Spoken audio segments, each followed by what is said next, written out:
Good morning. कैसे हैं साथी हो? सब ठीक है? चलो अच्छी बात है, सब ठीक लोग होना चाहिए सभी लोगों को। आज तो हम टॉपिक कवर करवाते हैं हॉट वर्क का। ठीक है। हॉट वर्क कितने लोगों को मालूम है हॉट वर्क क्या होता है? हॉट वर्क हाथ खड़ा करे, किनको किनको मालूम है और किनको नहीं मालूम। जिनको मालूम है वो हाथ खड़ा करे। वेल्डिंग का काम कितने लोग करते हैं? वेल्डिंग का काम तो सबको मालूम है ना। ठीक है। तो हॉट वर्क के पहले हम समझ लेते हैं हॉट वर्क क्या होता है। सब जिनको नहीं मालूम वो भी समझ ले।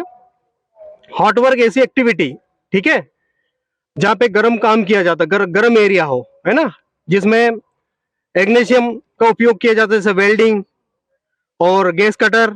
इस तरह की जो एक्टिविटी की जाती है वो हॉट वर्क में होता है। गैसेस का उपयोग किया जाता है, गैस ब्यूटेन मीथेन, जिससे कटर चलाया जाता है, ऐसे वो हॉट वर्क की श्रेणी में आता है। अब इसमें हम ये जानेंगे हॉट वर्क करने से हमें क्या हैजार्ड है। हैजार्ड का मतलब मीनिंग ये होता है, मेरे प्रैक्टिस में बोलने में हैजार्ड का मीनिंग ये होता है खतरा या जोखिम। क्या होता है? खतरा या जोखिम। ठीक है। तो उसमें क्या हैजार्ड है, अब उससे क्या प्रिकॉशन और उससे हम बचेंगे कैसे। ठीक है। दो चीजों पे हम इन चीजों के हम ऊपर हम आज समझेंगे। तो सबसे पहले हम ये जान लेते हैं उसमें खतरे और जोखिम क्या क्या है। अगर हम जो हार्ड वर्क का काम करेंगे उसमें क्या खतरे है, क्या जोखिम, क्या रिस्क है। ठीक है। सबसे पहले उसमें रिस्क है उसको काम करने से फायर एंड एक्सप्लोजन, मतलब आग लगने का खतरा है या तो कोई विस्फोट भी हो सकता है। सेकेंड बात आती है उसमें इलेक्ट्रिकल हैजार्ड। इलेक्ट्रिकल का भी खतरा होता है उसमें। ठीक है। जैसे इलेक्ट्रिकल का कोई शॉर्ट सर्किट हो जाना या कुछ इस तरह का। ठीक है। और नेक्स्ट आता है उसमें टॉक्सिन फ्लेम के गैस निकलती है। टॉक्सी फ्लेम किसको मालूम है? किसी को मालूम है? जो वेल्डिंग के दौरान निकलती है वो एक मौजूद होता है। नेक्स्ट उसमें होता है नॉइज हैजार्ड होता है। और उसमें क्या रहता है? वाइब्रेशन का भी खतरा रहता है। तो प्रिकॉशन में पहला प्रिकॉशन आएगा उसका, सबसे पहले जो भी अपन हार्ड वर्क का काम करेंगे उस एरिया को क्लीन करना है। और जो फ्लेमेबल मटेरियल है, जलने वाला जो भी जिसमें आग लगने का खतरा है, वो मटेरियल उस एरिया से हमें हटाना है। ठीक है। जिस जगह पे हम काम कर रहे हैं उस एरिया से जो मटेरियल जिसमें आग लगने का खतरा है, चांसेस है, उसको वहां से अपने को हटाना है। ठीक है। अब उसके बाद में कोई ऐसा मटेरियल भी होता है जिसको अपन हटा नहीं सकते, तो उस मटेरियल को हमें कवर्ड करना है फायर ब्लैंकेट के द्वारा। ठीक है। फायर ब्लैंकेट से हमें उसको कवर करना है। थर्ड इसका प्रिकॉशन आएगा, अगर मान लो वहां पे जो एक जो वेल्डर होता है, ठीक है, वेल्डर के साथ में उसका जो वेल्ड हेलमेट यूज करता है वो जरूरी है। मतलब उसका प्रॉपर पीपीस कंप्लीट होना चाहिए। प्रॉपर पीपीस में क्या क्या चीज आती है? पहला आता है उसका leather, full leather gloves, short नहीं होना चाहिए, फुल लेदर ग्लोव्स उसको पहनना जरूरी है। साथ में जो उसका वेल्डर का जो हेल्पर रहता है, वेल्डर जो होता है फुल कारीगर होता है, ठीक है, उसके साथ में एक हेल्पर भी होता है। तो हेल्पर जो होता है उसको भी, उसके साथ में काम करने वाला उसको भी वेल्डिंग हेलमेट या शील्ड तो कम से कम होना ही चाहिए। ठीक है। शील्ड उसको होना चाहिए। उसके बाद आप जो एरिया में काम करते हैं वहां पे फायर एक्सटिंग्विशर आपका मौजूद होना चाहिए। ठीक है। फायर एक्सटिंग्विशर आपके साथ में मौजूद होना चाहिए। साथ में वेल्डर के साथ में हेल्पर, उसके साथ में एक आपका फायर वॉचर वहां पे हमेशा मौजूद होना चाहिए, ताकि वो आवाज करता रहे, कैसी कोई घटना हो रही तो उसको तुरंत रोके। ठीक है। और उसके बाद में जिस एरिया में आप काम कर रहे हैं वो गीला नहीं होना चाहिए। क्यों? अगर ऐसा कुछ हुआ तो इलेक्ट्रिकल का भी काम रहता है वहां पे, तो शॉर्ट सर्किट या कुछ इस तरह के या काम घटना घट सकती है। उसके बाद जो भी आप इलेक्ट्रिकल का जो उपयोग करते हैं, इलेक्ट्रिकल के लिए जो आप कनेक्शन जहां से लेते हैं आपके पैनल बोर्ड से, वो पैनल बोर्ड आपका ईएलसी भी होना चाहिए वहां पे। आपका जो पैनल बोर्ड है उसमें लगा रहता है, जब मेन पैनल बोर्ड है उसमें, उससे ये फायदा रहता है, एक एमसीबी होता है। एमसीबी तो आपकी मशीन की सुरक्षा के लिए हो गया, आपकी मशीन की सेफ्टी करेगा। और ईएलसी भी 30 एम्पियर का जो होता है वो आप आदमी की सुरक्षा के लिए होता है। अगर मान लो किसी को शॉर्ट सर्किट या कैसा कुछ होता है, उस कंडीशन में वो ट्रिप हो जाएगा, आपको सेफ्टी देगा वो। तो उसके बाद अगर कोई ग्राइंडर चला रहा है, ग्राइंडर में देखा कई बार, तो उसके बाद ग्राइंडर भी हॉट वर्किंग सेट में आता है। ग्राइंडर का जो सेफ्टी गार्ड है वो प्रॉपर तरीके से होना चाहिए। उसके बाद जो भी आप ग्राइंडर यूज करते हो, उसका ग्राइंडर का जो आरपीएम है, आरपीएम मतलब मालूम है? आरपीएम मतलब रोटेशन पर प्रति मिनट, 1 मिनट में उसके कितने रोटेशन होते हैं, जो ग्राइंडर का जो गति है वो कितनी गति होती है, उसके हिसाब से उसके ऊपर जो आप यूज करते हैं ब्लेड, उसकी कटिंग ब्लेड, उसके अनुसार आपको यूज करना है।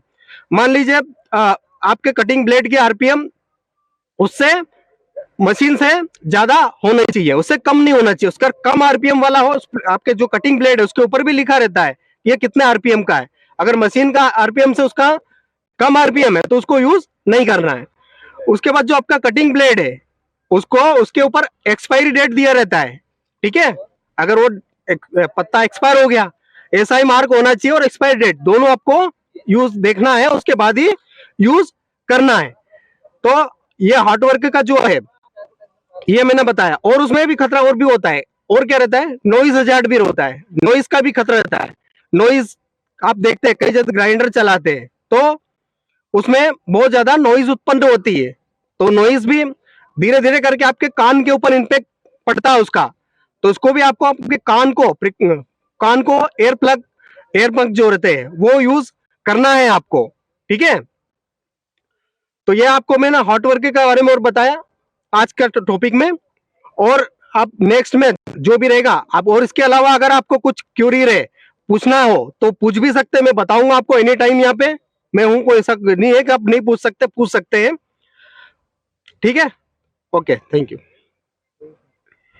तो जो मोटा मोटी क्या है, यहाँ पर भी आप वेल्डिंग कर रहे हैं, गैस कटिंग कर रहे हैं, ग्राइंडिंग कर रहे हैं, यहाँ पे भी स्पार्क निकलता है ना। उस कार्य के लिए हमें क्या है, प्रिकॉशन लेना है। पहली चीज, जितने भी ज्वलनशील पदार्थ है उसको हटा देना है, ठीक है? प्रॉपर वर्क परमिट लेना है।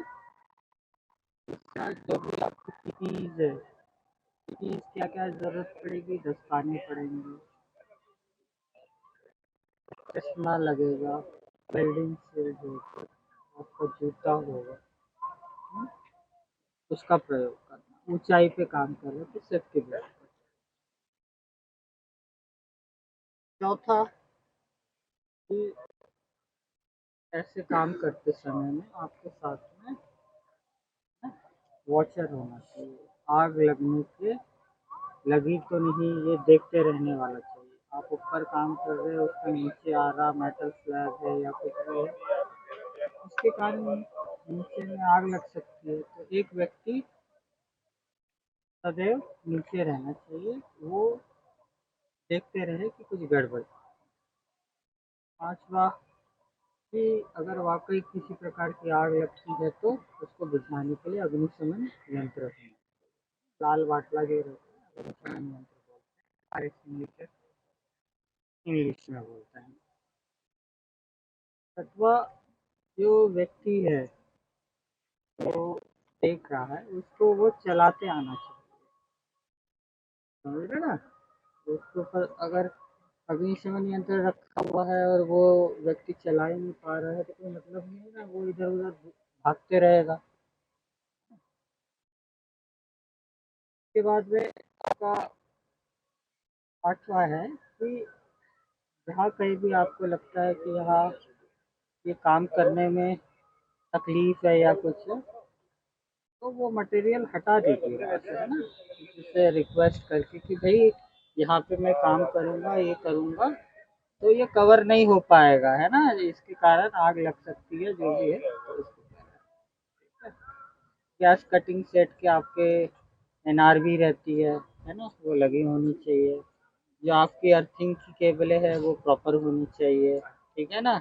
जो आपका लग है ना, वो ज़्यादा जल जाता है। वेल्डिंग करते हैं, वेल्डर कितने लोग हैं, है ना? हाँ, तो भाई आप करते करते वो खराब के पास से जल जाती है ना केबल, तो उसको काट के, है ना, उसको चेंज कर लिए।